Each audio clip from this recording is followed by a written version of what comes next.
داڑھی میں کنگھی کرنا سنت ہے کیونکہ اسے داڑھی اچھی لگتی ہے، اگر پراگندہ بکھری داڑھی ہو تو بڑی عجیب سی ہوتی ہے۔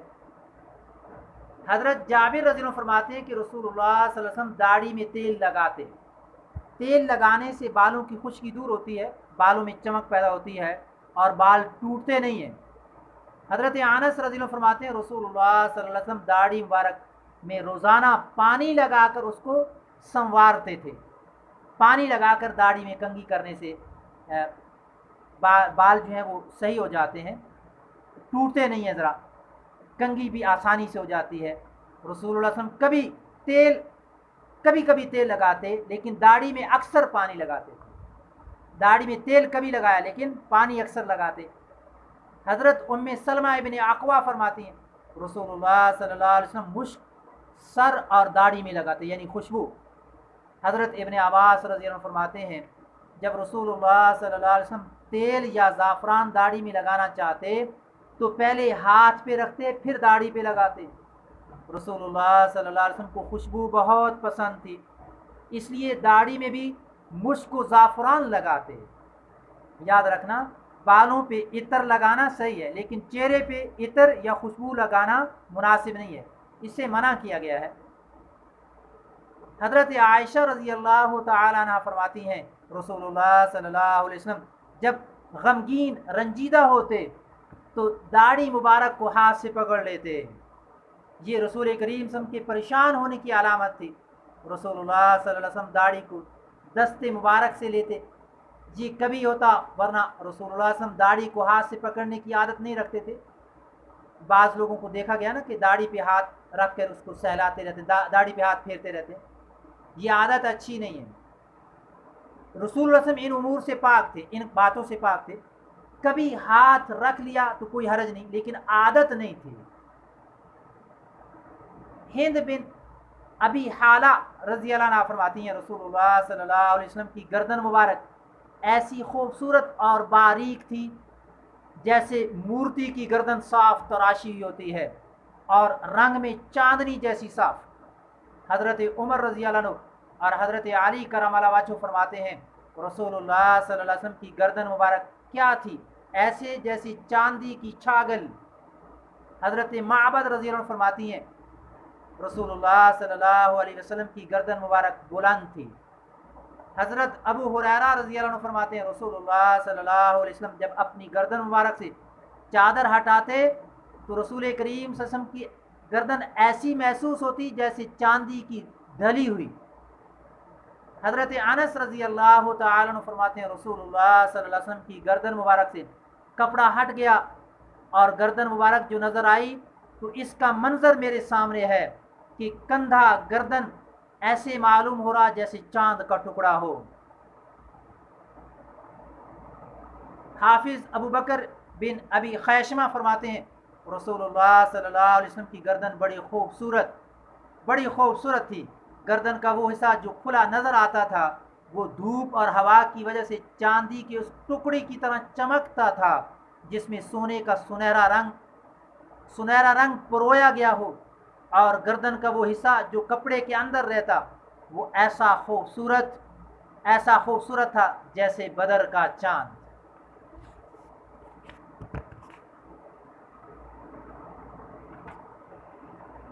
حضرت برا رضی اللہ عنہ فرماتے ہیں رسول اللہ صلی اللہ علیہ وسلم کے دونوں کندھوں کے درمیان تھوڑا فاصلہ تھا۔ ابن مسیب رحمہ اللہ نے حضرت ابو ہریرہ کا یہ فرمان نقل کیا کہ رسول اللہ صلی اللہ علیہ وسلم کے دونوں کندھوں کے درمیان کچھ فاصلہ تھا۔ حضرت علی رضی اللہ عنہ فرماتے ہیں رسول اللہ علیہ وسلم کا کندھا بڑا یعنی وسیع کشادہ تھا۔ حضرت علی رضی اللہ عنہ فرماتے ہیں رسول اللہ صلی اللہ علیہ وسلم کے کندھوں اور جوڑوں کی ہڈیاں بلند مضبوط تھیں۔ رسول اللہ صلی اللہ علیہ وسلم کے دونوں کندھوں کے درمیان فاصلہ، اس کے بارے میں محدثین نے یہ لکھا ہے کہ رسول اللہ صلی اللہ علیہ وسلم کا سینہ چوڑا وسیع تھا، یہ صحت اور طاقت کی علامت ہے۔ مولا علی قاری رحمہ اللہ نے لکھا ہے کہ کندھوں کے فاصلے سے سینہ اور پیٹھ کے کشادہ ہونے کی طرف اشارہ ہے۔ سینے کی کشادگی سخاوت اور وقار پہ دلالت کرتی ہے۔ ابن حجر رحمہ اللہ نے لکھا ہے اس سے معلوم ہوتا ہے کہ سینے کے اوپر کا حصہ کشادہ تھا۔ حضرت ابو سعد کی روایت میں سینے کی کشادگی کا ذکر ہے۔ حضرت علی کرم اللہ وجہ فرماتے ہیں رسول اللہ صلی اللہ علیہ وسلم کی ہڈیوں کے سرے اور کندھے بلند اور مضبوط تھے۔ حضرت جبیر بن مطعم رضی اللہ عنہ فرماتے ہیں رسول اللہ صلی اللہ علیہ وسلم کی ہڈیوں کے سرے اور جوڑ مضبوط اور گوشت سے بھرے ہوئے تھے۔ یعنی ہڈی کے سرے جوڑ مثلا جیسے کونی ہے، یہ کندھا اور یہ کلائی وغیرہ کی ہڈیاں نکلی اور پتلی نہیں تھی جیسے کہ عام طور پر نا کمزور مریض کی ہڈیاں میں ہوتا ہے۔ رسول اللہ صلی اللہ علیہ وسلم کی ہڈیوں پہ گوشت تھا اور بڑی تھیں، دیکھنے میں بڑی خوبصورت تھیں۔ آج کا اتنا ہی، انشاءاللہ مزید پیر سے مزید رسول کریم صلی اللہ علیہ وسلم کی جسمانی حالات پہ ہم مذاکرہ کریں گے۔ اللہ سے دعا ہے کہ اللہ تعالی ہمیں رسول کریم صلی اللہ